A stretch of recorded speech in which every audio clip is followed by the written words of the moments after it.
I learned my daughter sold my late husband's $2 million heirloom the same week she proudly showed me the flashy new car she bought for her husband.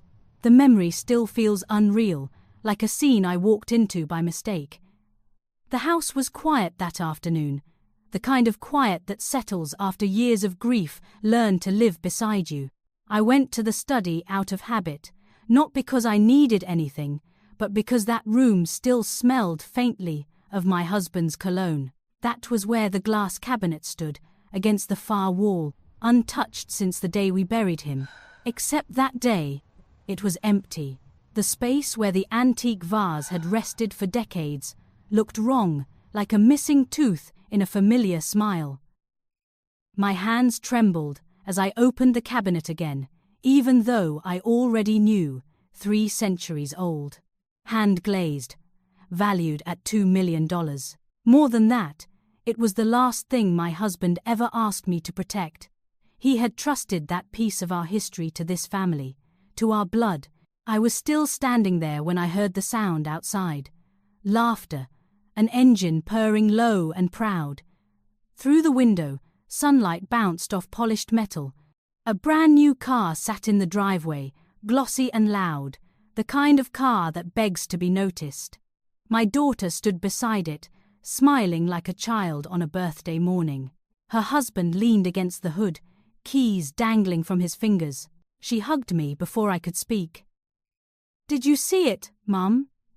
Isn't it beautiful?" I asked her one question. "Where is your father's vase?"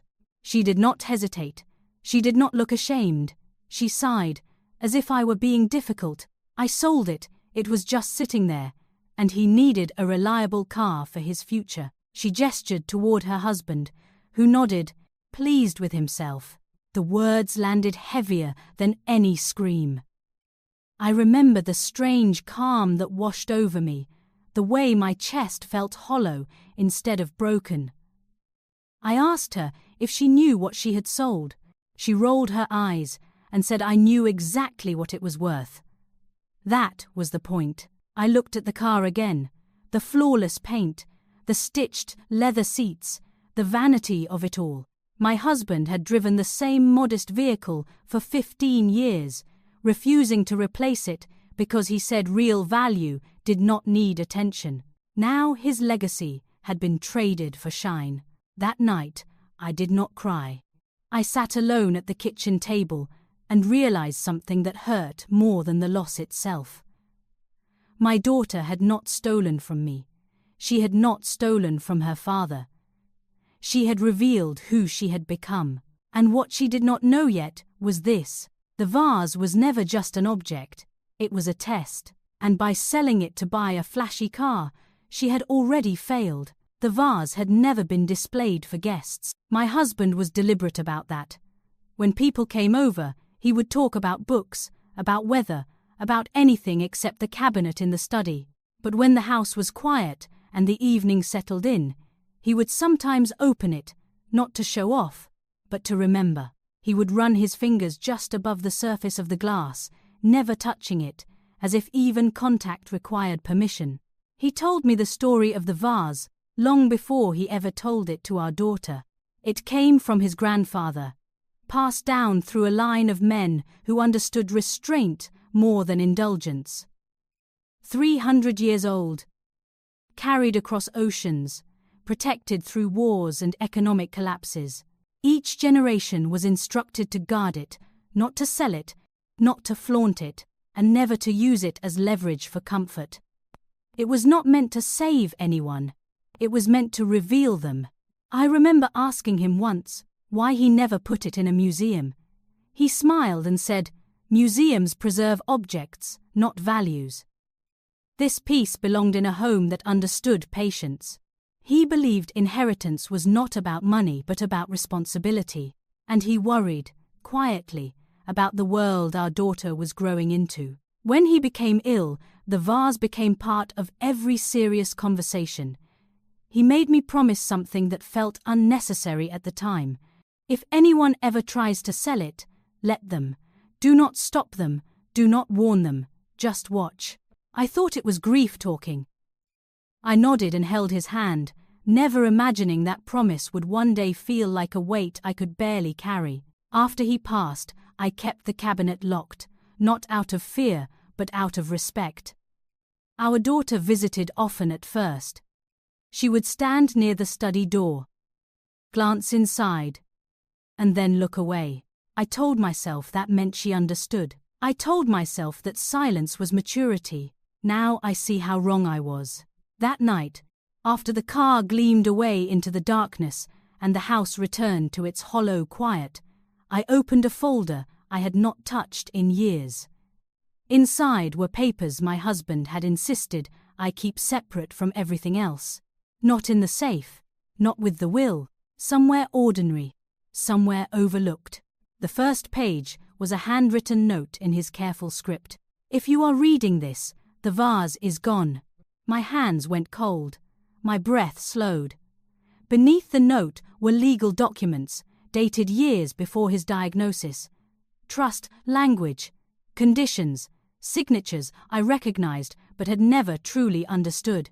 My husband had never been paranoid, he had been prepared. As I read deeper, one truth became impossible to ignore. The vase was never meant to be protected forever. It was meant to be tested. I did not confront them right away. For 2 days, I carried the weight of what I had read without letting it touch my face. I answered messages from my daughter with short replies. I ignored the photos she sent of the car parked in different places, as if movement alone could justify what it had cost. Each image felt louder than the last. On the third day, they came over unannounced. I heard the engine before I saw them. The same low growl pulling into the driveway, demanding attention. My son-in-law stepped out first, confident, smiling, already at home in a place that no longer felt like mine. My daughter followed, carrying a box of pastries, her peace offering, her way of smoothing over what she assumed would fade with time. We sat in the living room. The air was tight, stretched thin by everything unsaid. I asked them both to tell me exactly how the sale happened. My daughter spoke quickly, rehearsed. She said it was simple. A collector. A private deal. No complications. The money was already gone, she added, almost proudly, as if that settled it. Her husband leaned back and crossed his arms. He said the vase had been collecting dust, that it was impractical to let something like that sit when it could be turned into something useful. He tapped his keys against his palm, the sound sharp and deliberate. I asked him if he had ever met my husband. He laughed, said no, but he had heard enough stories. Old-fashioned, too careful, too sentimental. He said the world did not reward people who clung to the past. My daughter did not stop him. That was when the betrayal fully settled in. Not in the sale itself, but in the silence that followed his words. She watched the floor. She adjusted her ring. She let her father be reduced to an inconvenience. I told them the vase was not hers to sell. My daughter's expression hardened. She said it was in her childhood home. That made it family property. That I was overreacting because I missed him. Her husband nodded in agreement and added that everything had been handled legally.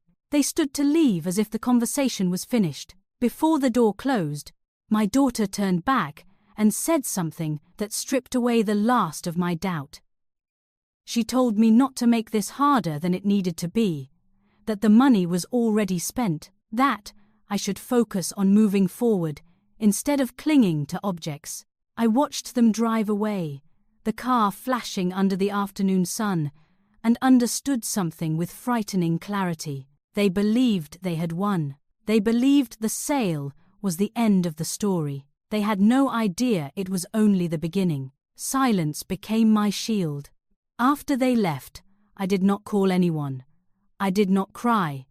I cleaned the kitchen, washed the cups they had touched, and put everything back exactly where it belonged.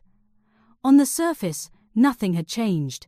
Inside, every piece was shifting into place. That night, I returned to the folder my husband had hidden among old insurance papers and tax receipts. I read every page slowly this time, not as a grieving widow, but as someone preparing to act. The language was precise, careful, written to anticipate not just death, but human weakness. There it was in plain text. The vase was listed not as a personal possession, but as a designated instrument of verification. Its transfer, sale, or removal without unanimous consent triggered a review clause. I remembered my husband once saying that some mistakes could not be undone, only revealed. I made one phone call. The attorney answered on the second ring. His voice was older now, steadier, as if time had passed gently for him. He did not sound surprised when I told him the vase was gone. He only asked one question: was it sold? When I said yes, there was a pause. Then he told me we needed to meet in person. We sat across from each other 2 days later. The documents spread between us like evidence in a quiet trial. He explained what my husband had built without ever boasting about it. A layered structure. Trusts within trusts. Safeguards designed not to restrict but to observe behavior under temptation. The sale had been recorded. Not by us, but by the buyer, who had unknowingly submitted verification paperwork tied to the vase's provenance. That submission had already been flagged, not as illegal, but as incomplete. I felt my pulse in my ears as the attorney leaned forward and spoke carefully. The clause did not punish the act, it escalated it. Once triggered, every associated asset connected to the heir in question entered a period of review. Accounts, purchases, transfers, including the car. For the first time, I understood the brilliance of my husband's restraint. He had not tried to control the future. He had simply prepared to measure it. As I left the office, my phone buzzed with a message from my daughter. A photo of her husband polishing the hood of the car. A caption beneath it, "Worth it." I did not reply. Because the clock had already started, the first sign that something was wrong came quietly. My daughter called me late one evening, her voice sharp with irritation instead of concern. She said the dealership had contacted them about the car, something about paperwork, a delay.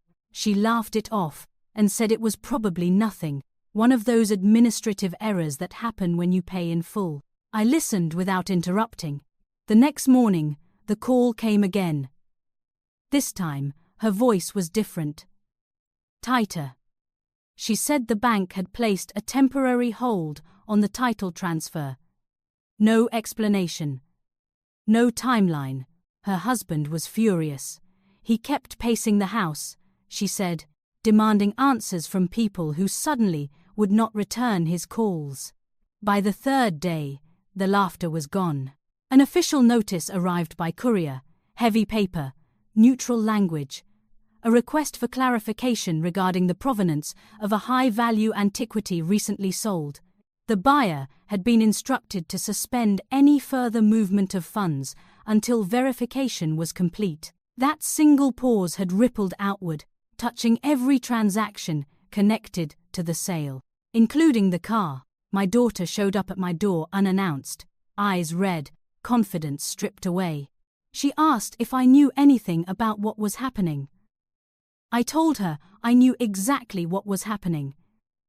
She said this was serious, that investigators were involved, that her husband's accounts were under review because the purchase was flagged as linked to a conditional trust asset. That was the moment I finally told her the truth. I explained what her father had built, not as revenge, not as a trap, as a test. I told her the vase had never been meant to sit in a cabinet forever. It was meant to be the one thing no one could resist misusing, and by doing so, they revealed everything the trust needed to know.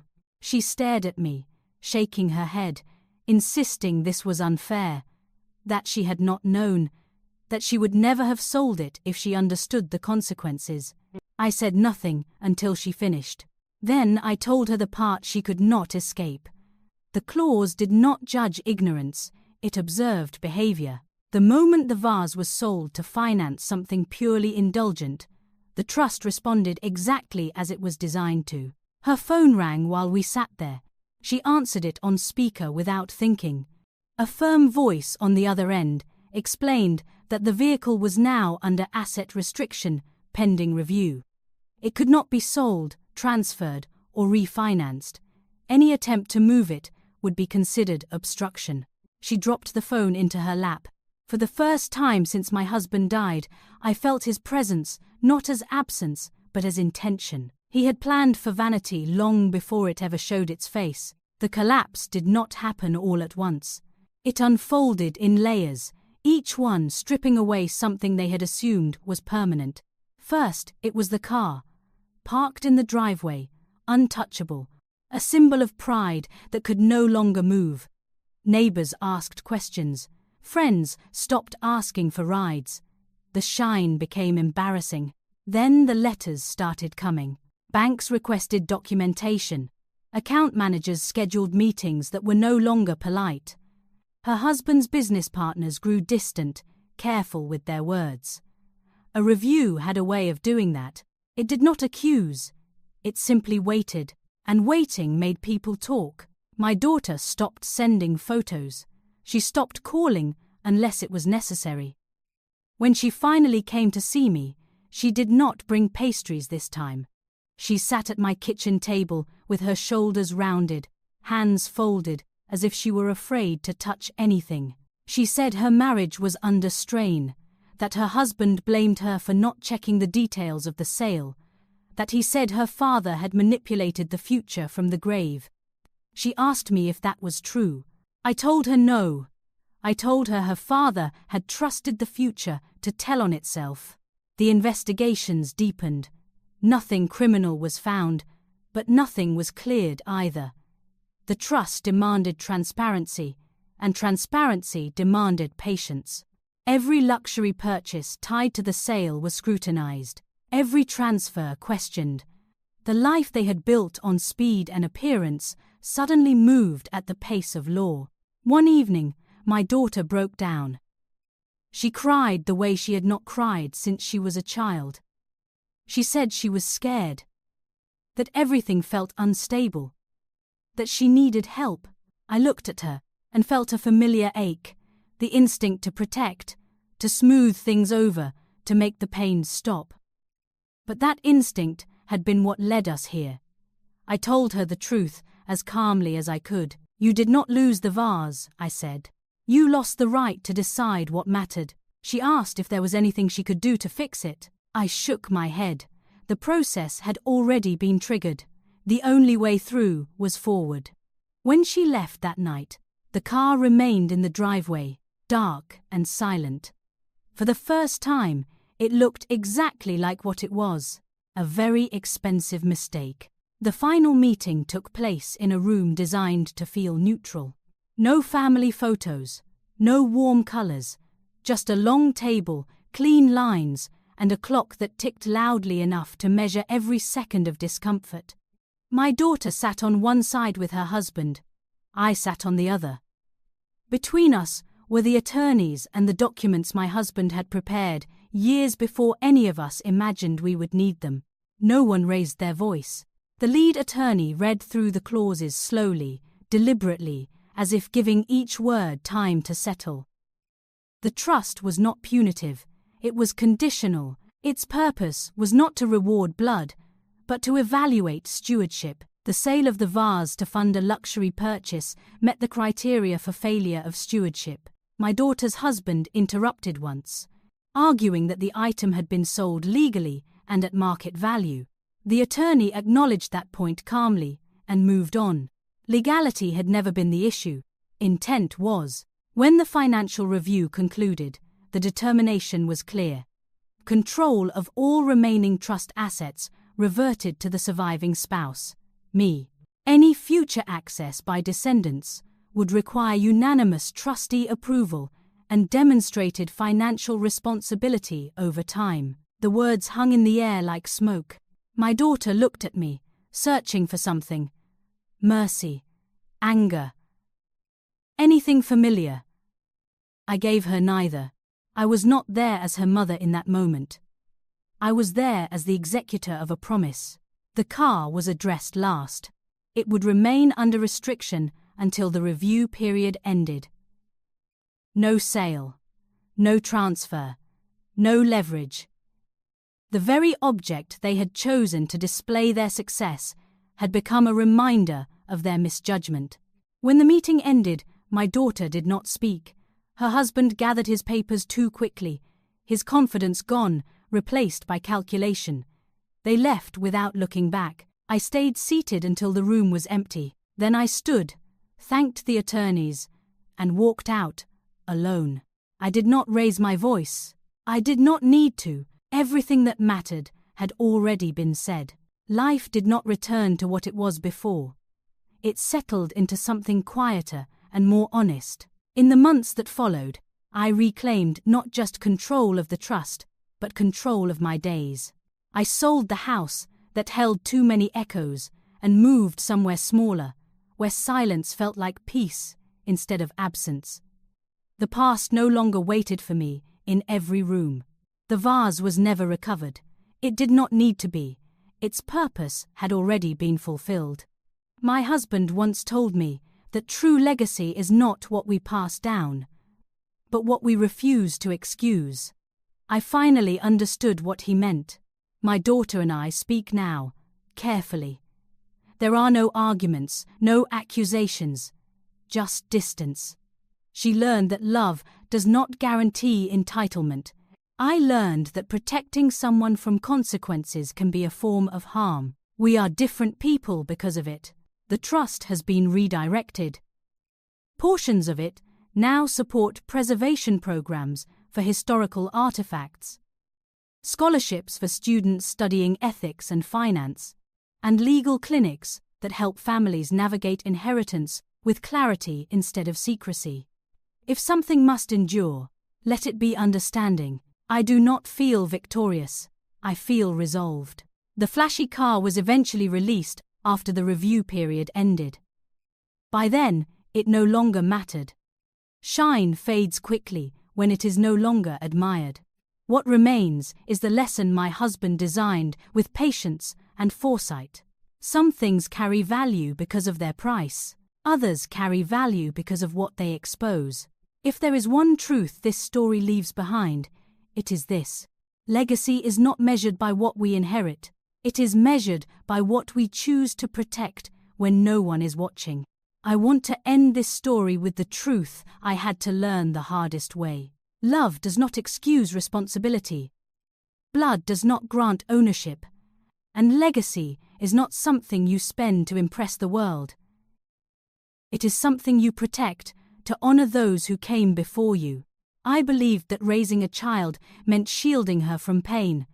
I was wrong. Sometimes, the greatest gift you can give is allowing consequences to teach what words never could. My husband understood that people reveal themselves when temptation feels justified. He did not leave traps, he left clarity. What my daughter lost was not money or comfort. She lost trust. And trust, once broken, costs more than any heirloom ever could.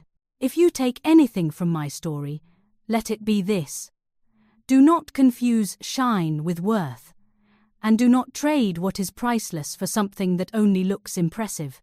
Now I want to hear from you.